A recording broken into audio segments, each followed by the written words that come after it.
Reeves Immigration Law Group now brings you Immigration Law on Your Side. Magandang gabi po mga kababayan and welcome to another Immigration Law on Your Side. Dito po sa PHLV Radio, it's springtime. Nako, maganda na ang panahon dito sa Las Vegas. Alamin natin kung kumusta na kaya ang panahon dyan sa San Francisco, California. Dahil kasama po natin si Attorney Diza from San Francisco. But today, ang pag-uusapan po natin mga kababayan is tungkol dito sa National Visa Center or the NVC. Palagi natin pinag-uusapan ito dito sa PHLV Radio sa Immigration Law on Your Side. Napapakinggan nyo ang NVC. Pero ano nga ba ito mga kaibigan? And ano po ang function nito para sa ating mga kababayan na nag-a-apply ng iba't ibang mga visa? So if you have a case waiting to be processed by the National Visa Center, magandang tumutok po ngayon sa episode na ito para malaman natin kung ano po ang role ng NVC sa ating US immigration or sa ating mga visa journey. So kasama po natin ngayon via Zoom, again from San Francisco, California, from the offices of Reeves Immigration Law Group sa San Francisco. Kasama natin si Attorney Diza. Magandang gabi po sa iyo, Attorney Diza. Kamusta po kayo dyan sa San Francisco? Magandang gabi, Kuya Johan. Sabi nga nila, spring has sprung. Pero ang allergy naman dahil sa mga bulaklak, mga flowers blooming, Kuya Johan, nandyan lahat. But anyway, the weather is really good here. At tamang-tama dahil matatapos na naman ang buwan ng Marso at mag-Abril na tayo. At ang ating pag-usapan ngayon ay ang function, ang role ng National Visa Center dahil marami sa ating mga kababayan naghihintay ng kanilang visa interview sa embassy at sasabihin sa atin documentarily qualified na ang kanilang cases with the National Visa Center. So Attorney, pagka sinabing National Visa Center, give us a brief description kung ano po ito kasi nababanggit natin yung USCIS, nababanggit natin ng Department of State, a lot of government agencies. So ito namang National Visa Center, ano po namang sangay ng gobyerno ito? Yes, ang National Visa Center ay parte siya ng US Department of State, Bureau of Consular Affairs at nagsisilbi ito parang clerical function para i-process ang mga immigrant visa ninyo na yung applications natin bago dalhin sa consular officers sa Manila for their review and adjudication.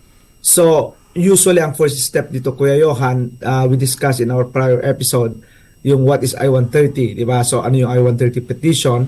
We usually file this with the USCIS, sa US Citizenship and Immigration Services para i-approve ang inyong petition, right? Ang function ng USCIS is to make sure na may relationship po kayo doon sa petitioner. So kung kayo po ay asawa, di ba, mayroon ba enough evidence kayong pre-provide aside from the marriage certificate or marriage license? Now, kung kayo po ay anak or magulang, ganun din. Does the birth certificate show that you're the father or you're the son? So once the USCIS has approved your petition, it goes to the National Visa Center. Doon na pumapasok yung function ng NVC. So medyo matagal din ang pagsasama ninyo sa NVC, right? Lalong-lalo na after the pandemic dahil most of the cases that had been documentarily qualified, they've been waiting forever, bago sila ma-interview. So yun yung function ng NVC. It also works with you on your visa application, yung package na ginagawa to ensure also that the minimum paperwork required by the consular officers is received at properly filled out. So pagka tanggap po ng consular officer ang inyong visa abroad, right, it is ready to be considered during your interview. So yun yung function basically ng NVC. So under Department of State na siya, right, kasama dyan ng US Embassy, which form part, or part rather of the Department of State. Nabanggit yung attorney, yung US embassies. So especially for those who are applying for immigration benefits from outside the country, how does the NVC work with the embassies? It's based here in the States and then yung mga embassies naman ay worldwide. How do they communicate and how do they work together, attorney? Yes, ang consular officers, halimbawa sa US Embassy in the Philippines who conduct the interview for your immigrant visa, are required by law to review yung specific documents po ninyo. Right? So what are those documents? Of course, large part of those will be reviewed or, uploaded with the NVC portal, ano? At the NVCs make sure na kompleto yon, kagaya halimbawa ng affidavit support and yung biographic information and of course yung civil documents. So the NVC will make sure that these financial documents are civil documents are complete before they will forward it to the US Embassy for review. Okay. So, coordinated ang kanilang work with the NVC and the embassies worldwide. May pumapasok lang ditong tanong, attorney, kasi as you know, ang mga kaibigan natin, mga kababayan natin, sometimes they want to talk to a person, especially ngayon puro na AI, puro na mga automated responses ang natatanggap nila. Ito bang NVC, attorney, ay natatawagan nila? Is this something accessible to our kababayans, or this is primarily just a processing division wherein hindi ito pwedeng matawagan at mag-follow up dito? That's really a good question, Kuya Johan. Ang NVC's contact information is evolving. In the past, merong phone number na pwedeng tawagan, and then meron silang email. Kung may abogado kayo o representative, may nakalaan para sa kanila, para sa aming lawyers o para sa representative or para sa mga applicant din. Now ngayon, Kuya Johan, for them to be able to contact the NVC, meron silang portal ngayon, yung public inquiry form, where you go to their website, right, and then they ask you yung information about the applicant, about the petitioner, date of birth, case number, and then doon mo rin sasabihin ko ano yung concern mo, right? So you have to go to that portal for the inquiry or para isabihin mo ang inyong concern. Halimbawa, gusto mong inform yung change of address, di ba? Pwede mong sabihin sa kanila doon sa portal na yon. Or gusto mong mag-change ng preference category from, unmarried son or daughter of a US citizen to a married, para hindi process ka agad pag naging available. Or halimbawa nag-citizen na yung inyong petitioner, pwede mo rin silang inform doon. So in the past, Kuya Johan, di ba, usually paper filing lahat, di ba? I-mail mo lahat yan, to make sure na matanggap ang NVC. But now it evolves into like yung mayroon silang portal, kung hindi mo pwedeng i-upload dun sa iyong NVC account. So, mayroon silang inquiry doon po kayo pwedeng makipag-communicate at kontakin sila kung ano man ang inyong concern. Also, I would assume na dito sa portal na ito, if you have fees to pay, pwede na rin dito sa portal na ito, attorney. Yes, not the fees, Kuya Johan. Ang part of the portal dun sa SEC account nyo, kasi once you receive, mga kababayan, ang inyong approval ng petition, at available ang visa na, di ba? So, ang mangyayari pala diyan, kapag na-approve yung petition niyo from USCIS, right, it goes to the NVC. So, ang unang gagawin ng NVC yan, titignan kung available ang visa. So, basically, yung mga immediate relative na napag-usapan natin dati, kagaya halimbawa ng asawa yung US citizen, or pinipetition nyo ang minor children, or pinipetition nyo ang magulang ninyo, those are the immediate relative under immigration law that qualifies them to have visa availability right away. Kumbaga, walang waiting period, diretso kaagad sa process. So, kung nakita ng NVC yan yung classification nyo as an immediate relative, right, ibibigyan kayo kaagad ng invoice number and case number, right, para makapag-login na kayo sa inyong CEAC account, CEAC or NVC account. Now, kung hindi pa available ang visa ninyo, right, nagiging depository or repository sila ng inyong file. So, gigising lang ulit yung file nyo once the visa is almost available. So, kung mayroon pa kayong 10 years na hinihintay, nandun lang si NVC. I-assign lang kayo ng case number, right, pero hindi ka makapag-access sa account mo, di ba? Dahil hindi pa siya available. So, hindi ka pa pwede magbayad. So, dun sa mga available na ang visa, bibigyan kayo ng case number which usually starts from MNL. If you're from the Philippines, that stands for Manila, di ba? MNL. And then, yung case number nyo, like 2002, 1, 2, 3, 4, 5, ganyan. And then, bibigyan ka rin ng invoice number where you can log on sa inyong SAYEC account para magbayad. Kasi nakalagay doon, Kuya Johan, pay fee now. So, yun ang part of the service na ginagawa ng NVC is to collect the payment. Right? Ano yung payment mo yun? So, you have to pay for the immigrant visa fee, which is 335 bawat aplikante, and then 125 for the affidavit of support. So you pay it online, either providing your credit card information or yung routing and checking account number.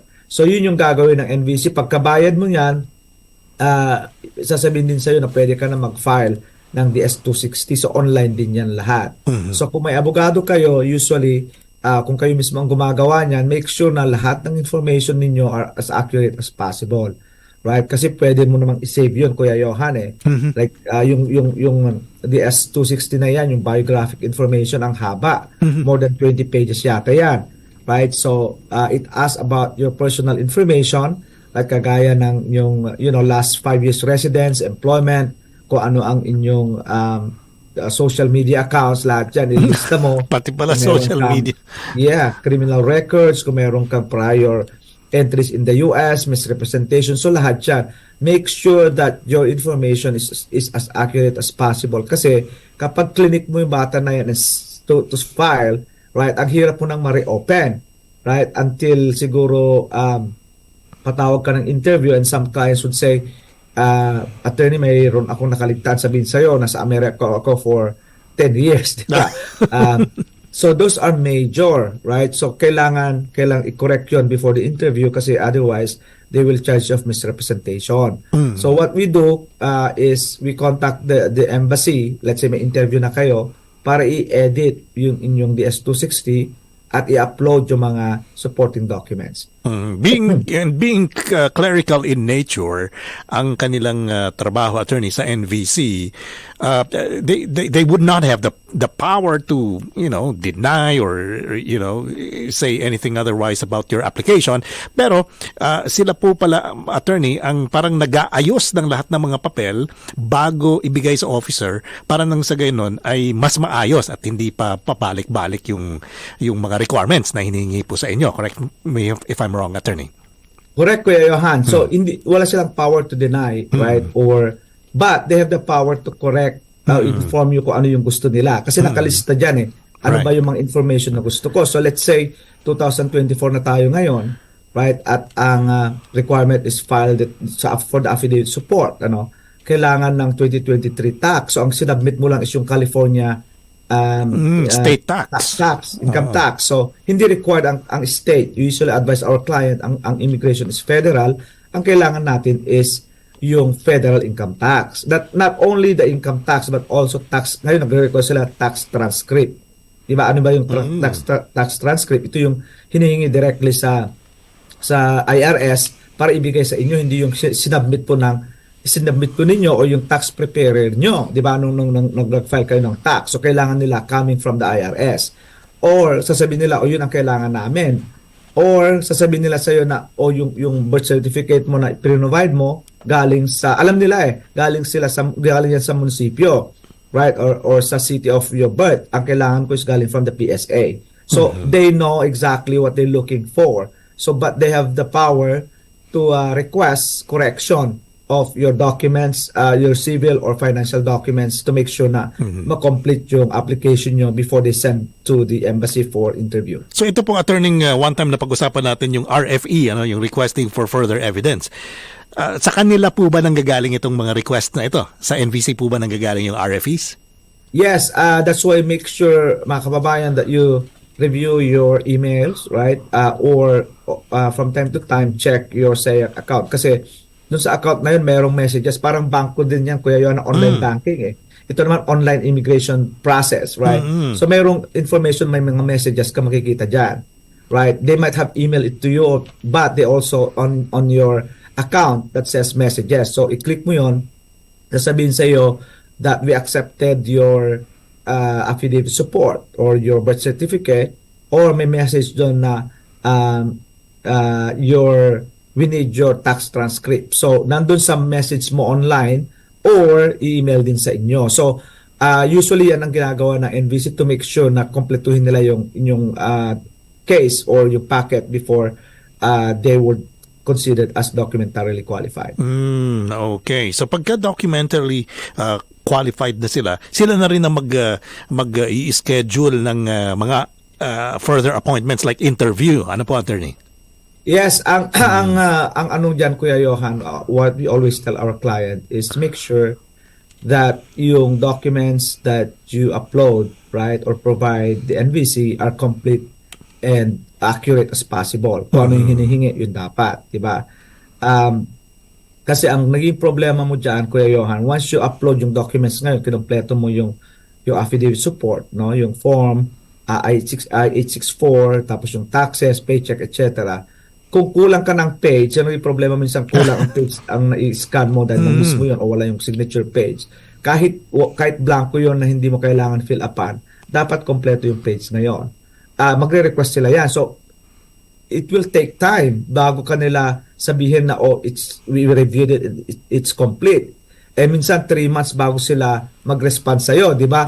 So, let's say, ka-file mo ngayon and then another 3 months, which is June na, saka sasabihin na, we reviewed your file, kulang ka pa nito. Siyempre, ikaw naman, you have to provide kung anong hinihingi and hindi rin madali minsan. Di ba na, kailangan ko pala ng PSA birth certificate. So magre-request ka pa yan. It will take another 2 to 3 months and saka mo i-upload. Then maghintay ka ulit ng another 3 months para sabihin nila sa'yo na we already accepted your application. And after the acceptance, sasabihin nila you are documentarily qualified. Doon ka pala makakahinga ng malalim, Kuya Johan, once your case says that it's documentarily qualified, wala ka nang gagawin but to wait for your scheduled interview. Now, ang nag-schedule ng interview, it's either the NVC or the embassy. So what they do is they coordinate with the US Embassy kasi ang embassy naman ang nagpo-provide ng schedule kung kailan sila available.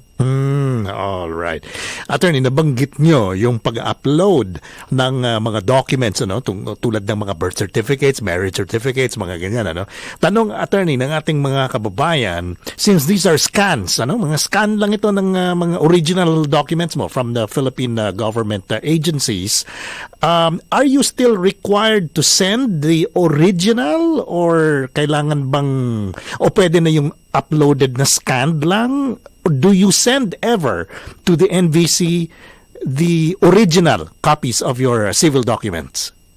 Never send any original to the NVC kasi hindi na tayo paper filing ngayon.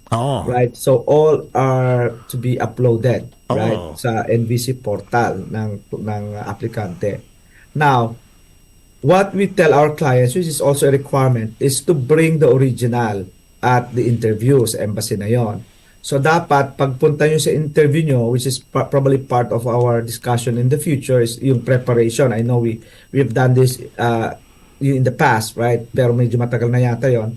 Yung preparing you before you go to your consular interview, right? You have to identify kung ano yung mga original mong documents when you go there, di ba? Yung birth certificate mo, yung CENOMAR, yung certificate of no marriage if you're being petitioned as single, if you're being petitioned as a spouse, siyempre kailangan mo yung marriage certificate, yung original NBI clearance, and also, the other financial documents. So lahat ng original na yan, dadalhin po ninyo sa embassy at your interview. And one of the things na idinulog po sa atin dito sa radio station, and as I'm sure you've probably encountered this in some of your outreach programs, especially here in Las Vegas.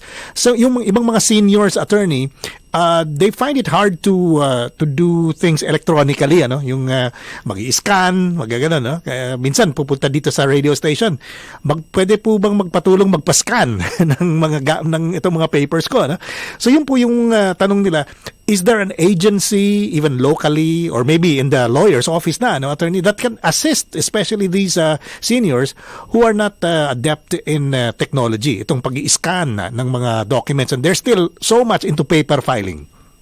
Yes, either you have the lawyer or the agent to do that for you. right? Kasi kailangan nyo i-provide yung, hindi ka rin pwedeng mag-provide lang sa taong kakilala mo lang, di ba?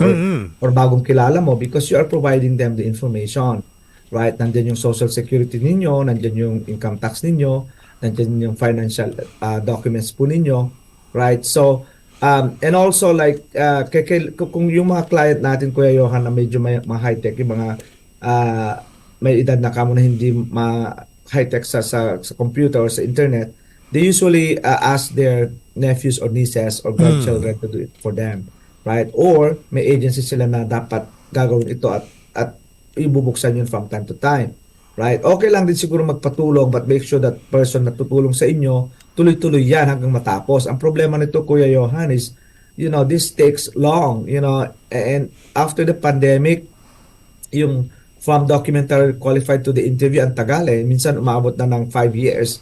Wow. So, from 2 years to 5 years. Aside from the immediate relative, yung immediate relative siguro mga 6 months, 3 to 6 months, nandiyan na yan.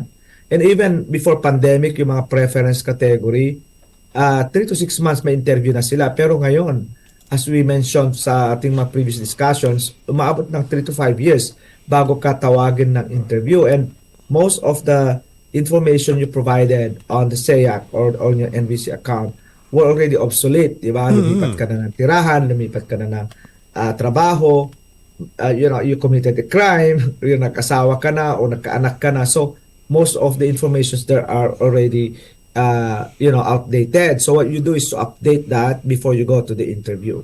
Okay, all right.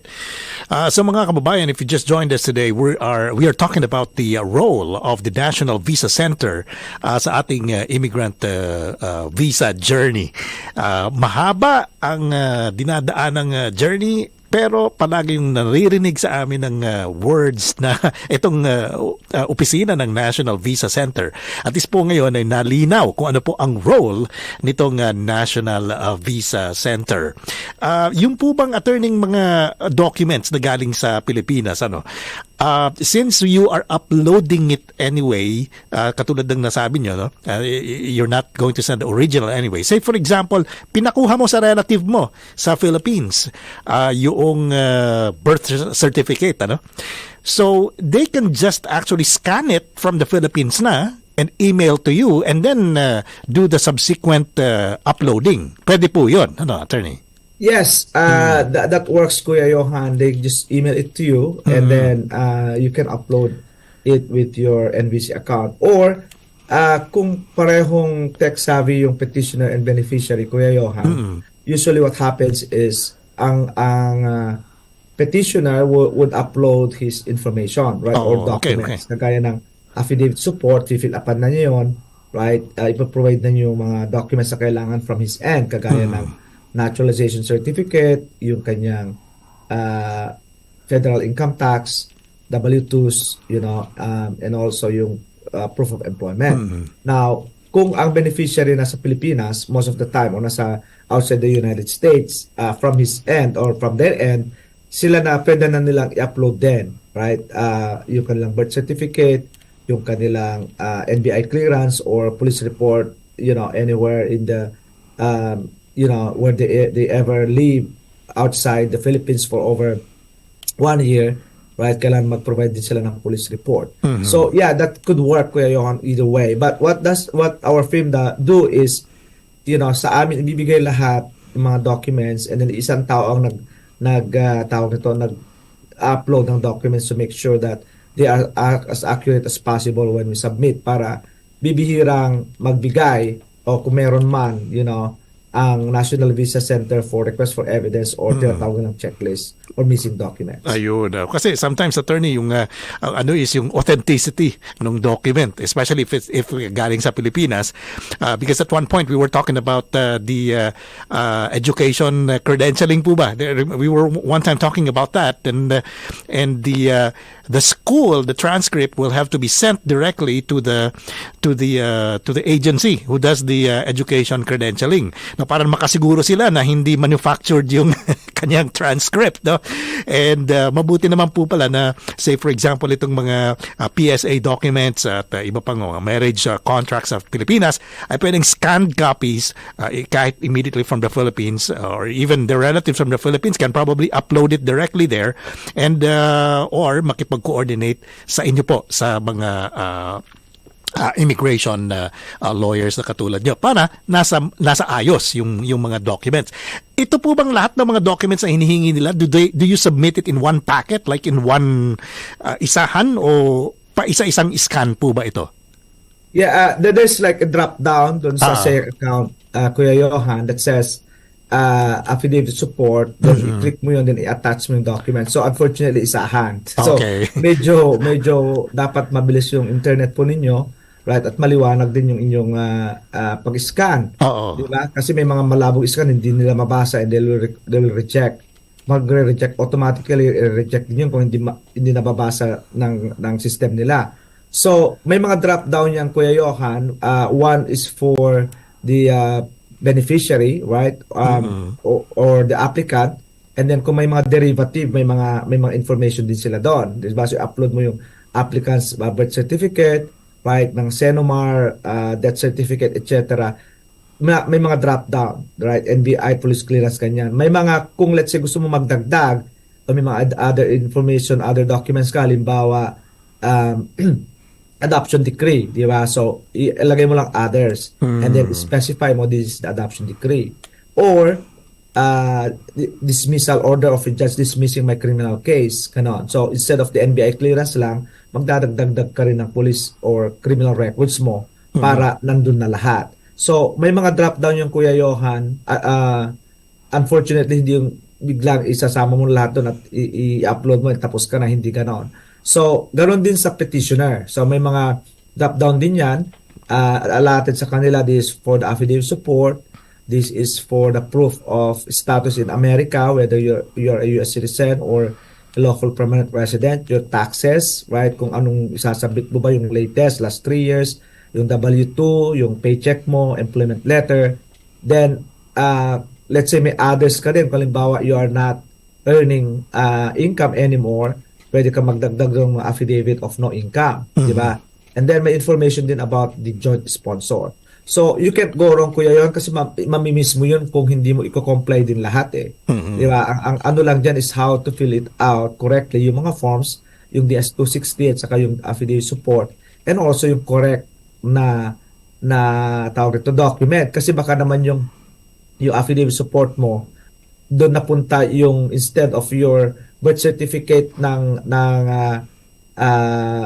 applicant, nailagay mo doon yung naturalization certificate ng petitioner. So, just make sure that those were labeled and uploaded correctly. Kasi, minsan, yung sinasabi mo, kailangan tech-savvy ka, kailangan mo as much possible accurate yung pag-upload mo ng mga documents. That's right. Now, marami nang pinagbago ng technology and maganda pala ito na parang naging portal siya na parang one-stop shop na you can upload everything and you can even see the status of your Yes, yun ang kinaganda, Kuya Johan, kasi nung nadaan I've been practicing for almost 20 years and then noong unang panahon yung pag-issue ng cheque, di ba? Mag-issue ka muna ng cheque, then hintayin mo yung kanilang sulat sa iyo. Sabi mag-submit ka na affidavit support, isa-isa yan eh. Kasi mag-email ka na naman. Then hintayin mo na naman kasi hindi mo rin pwedeng isang bagsakan lang ang pagpa-file mo. Hindi kagaya nung nasa Amerika na you file the petition, the I-130, the adjustment, the work permit, affidavit support, medical, isahan lang yon. Yun ang kinaganda ng adjustment. Pero when you do the consular processing, right, you know, one step at a time. Ang kinaganda lang ngayon is you can upload all the documents already at once your priority date becomes available, which is a lot better than in the past na, i-mail out mo isa-isa and then hintay mo pa yung instructions nila before you can proceed with the next step. Oo nga, oo. Kasi kahit nandiyan na sa'yo, you cannot just send anything na hindi pa hinihingi. Yeah, Dapat, that's correct. yeah. Kung hindi, magugulo din. So, attorney, maraming salamat kasi nalinaw yung role nga ng National Visa Center. Isa itong katuwang ng ating mga kababayan, and for those who are applying for certain immigration benefits, that they become the, kumbaga, ito yung parang pinakang server ng inyong mga documents. Nandyan lahat nakapark lang. Kung hindi pa available ang visa, nandiyan, naghihintay lang para sa inyo, and it's there when the officers need it. Ayun, yung pala yun ang role ng ano. Pero attorney, ma-remind natin ang ating mga kababayan that they should always keep the exact copy na nung in-scan nila, no? Kasi baka, sometimes we have different versions of a document, no? For example, na-update yung iyong birth certificate. Iba pala yung na-scan mo. Yung ibang version, yung medyo mas luma. So, it has to be the exact thing that you scanned. Ano po, attorney? That's possible, Kuya Johan, that you need to bring the exact documents that you scanned or uploaded. Mm-hmm. Pero ang titignan nila dito, Kuya, yung contents. Kasi as you mentioned kanina, minsan nagbabago sila ng kulay if you notice yung That's right. Yun, di ba, yung sa PSA o yung dating National Statistics Office, ano? Minsan tawag dito, parang pinkish ang dating tapos naging yellow. So nagbabago sila, but the thing is, as long as the informations are the same, you're okay kahit ibang kulay pa yan. That's right. Attorney, baka meron pa kayong mga ibang takeaways sa ating mga kababayan regarding the National Visa Center? Yes, there are some issues then, Kuya Johan, sa National Visa Center, and sometimes it's not as smoothly as we expect. Kasi yung iba, kahit available na ang visa, right, minsan hindi ka makapag-open dahil sasabihin ng NVC sa'yo, nag-age out na yung anak mo, right? Or that's always a really good idea to consult a lawyer. Attorney, nung pinetition ko tong batang to, green card ako, is only below 21. Minor pa yan. Bakit na-approve na yan? Bakit wala akong natatanggap from the NVC? As we mentioned kanina, mga kababayan, ang NVC's role is morely clerical. So pag nakita ang anak mong nag-age out na, right, alam nila hindi na siya eligible as a minor petition. So, kino-convert na nila yan sa over 21. Kaya, sasabihin, hindi pa available. So, if you think your child is covered under Child Status Protection Act, you need to contact a lawyer kasi time is of the essence, lalo na seeking to acquire within 1 year. Diba? And the lawyer, kagaya, we are working on a lot of cases na hindi ka makapasok dahil tawag nito, ang category na is na convert na to over 21, which is maghintay pa sila ng another 10 years na instead that they are able to come now dahil Child Status Protection Act covered sila. So that's also a good point sa mga kababayan natin. Or even simply like, ang tagal kong hintay nitong petition, attorney, bakit wala akong natatanggap na notice from the NVC? That's a time for you to come to us and explore your options ninyo, i-discuss kung paano natin ma-resolve kasi there's always a way. We communicate with them, we write them a letter, right? We send them a parang demand letter sa portal to make sure that this case should be processed right away dahil available na ang visa. So yun ang mga tip natin sa mga kababayan natin, and of course when you prepare this documents sa inyong kamag-anak or para sa sarili ninyo, make sure that you read and be careful in uploading your documents, di ba? Kasi it will just delay yung process. And I cannot overemphasize that we're still working like we are on a pandemic stage, right? Na naghihintay pa rin tayo ng visa interviews despite that your cases have been documentarily qualified for over years. So, isa pang advice natin sa mga petitioners, right? Make sure that your new income taxes are ready, right? So, if you have been documentarily qualified for 2 years ago, naka-ready na dapat yung mga tax transcript nyo for 2023, di ba? At saka yung mga paycheck nandyan palagi. And also, pag natanggap na ninyo that you have an interview, make sure to update everything, di ba, before your interview. Huwag niyong hintayin ang embassy na magsabi sa inyo na, outdated na or hindi na pwede yung NBI ninyo o yung affidavit support ninyo. Just make sure to update everything before you go to the interview. And also, if possible, contact the embassy to give to us ask permission para ma-open ulit yung account niyo at makapag-upload kayo ng updated documents or edit your information on the DS-216. So yun lang, Kuya Johan, at maraming salamat for having me here at PHLV Radio, and I'll see you next time. All right, maraming salamat, attorney, sa mga reminders nyo sa ating mga kababayan who are in this visa journey. Kailangan nakatutok din talaga. Hindi ka wag mong pabayaan, dapat nakatutok, at kung may kailangan i-update ay i-update kaagad. And like what we always remind everybody, if you're waiting for something, make sure you change your address kung lumipat kayo. At nabanggit po natin yan sa previous episodes natin kung paano pag-update ng address kung nandito po kayo sa US. All right, attorney, maraming salamat again for another very informative episode ng ating immigration law on your side. At bago ko pakawalan kayo, attorney, baka meron kayong mga gustong batiin dyan or bagong mga activities ng ating law firm. We will be moving to another office from Walnut Creek to hopefully Concord mid of this year. So it's really a great place, Kuya Johan, dahil katabi lang natin ang Concord Immigration Court. Wow. Right? They transferred around 20 immigration judges, I think 13, and then it will transition into more, right, from San Francisco to Concord office, which is one city away from the Walnut Creek office. And we are looking for an office close to that Concord office para pagsilbihan natin ng gusto ang ating mga kababayan, especially people in removal proceedings. So watch out for our new office in Concord mid of this year. Wow. All right, congratulations sa ating mga kaibigan dyan sa Reeves Immigration Law Group. Talagang very dynamic and talagang nandyan talaga ang drive to serve our community with their immigration needs. So, attorney, maraming salamat again, and happy springtime sa inyo dyan sa San Francisco, California, at syempre sa lahat po ng mga offices ng Reeves Immigration. Pati na rin po dyan sa Pilipinas na napakainit ngayon at summer na summer dyan sa Philippine office ng ating Reeves Immigration Law Group.